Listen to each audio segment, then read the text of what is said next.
by the power of Grayskull.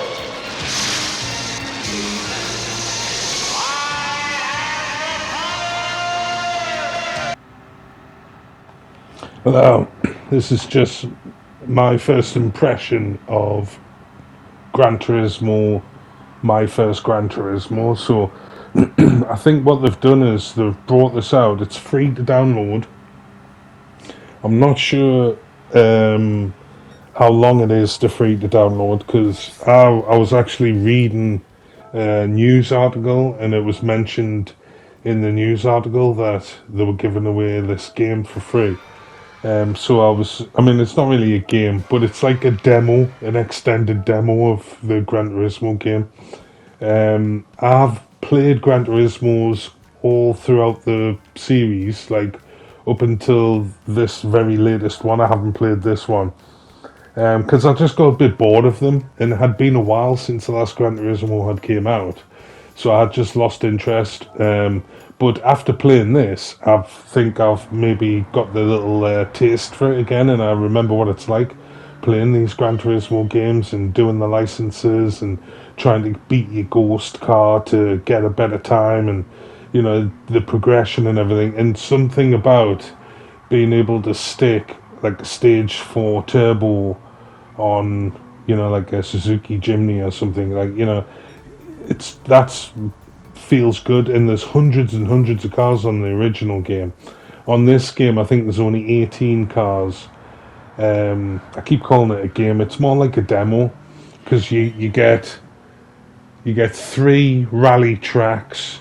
You get 3 different licenses to do, and then you've got another couple of things to do as well. A couple of races, I think, time trials. In fact, you've got 3 time trials to do, but that's it. But you do get a little sense of what it's like to play the game. Like I said, it's just the same. The handling and everything's the same.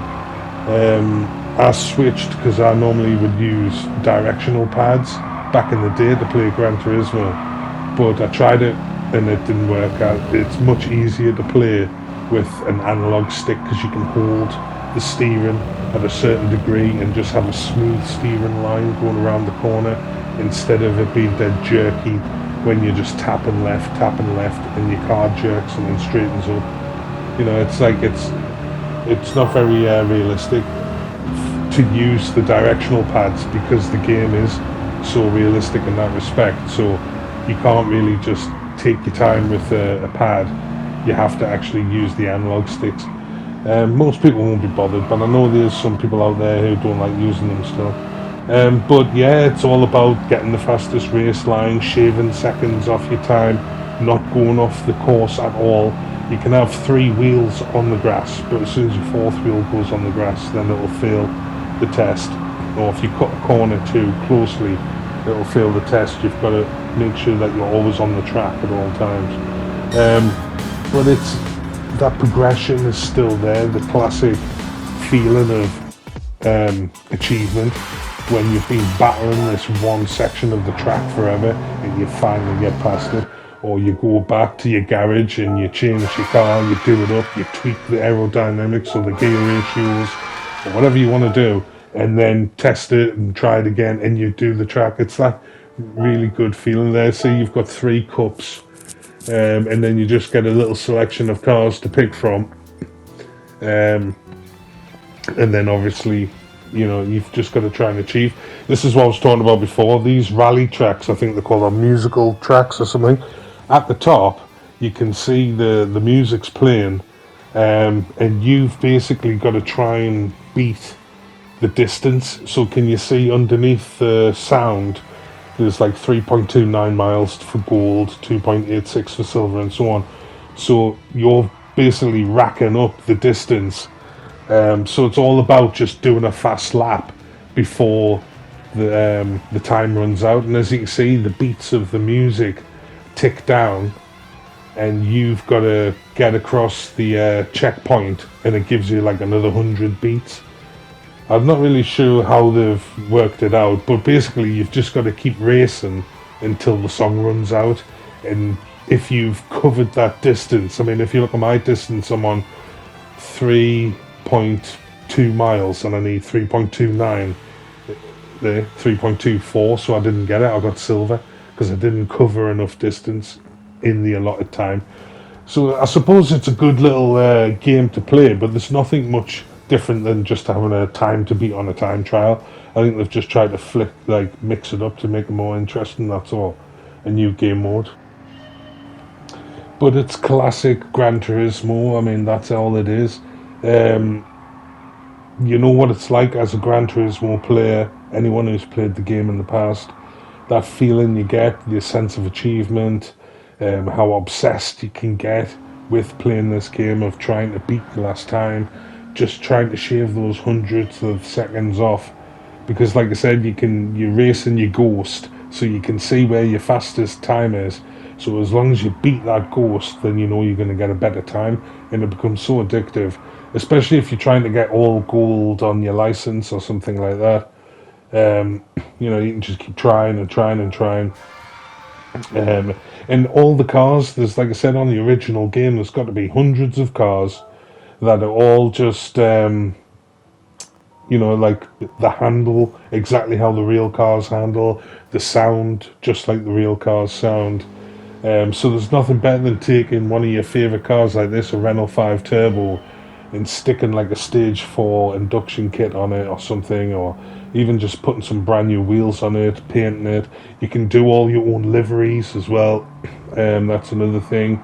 At the end of this demo, it like shows you the trailer for the game, so you see a little bit of it, and there's like off-roading, snow-covered tracks. It's like off-roading in a truck. There's like, I think there's Formula 1 kind of raiment, or it might be like Formula 2, Formula 3 or something. But there's like open wheel racing as well, I think. I can't remember what else there is. But anybody who's played a Gran Turismo, like I said, you've got to learn how to control the cars. Because like this Renault 5, the steering, it's got no power steering, so it takes a while for it to turn.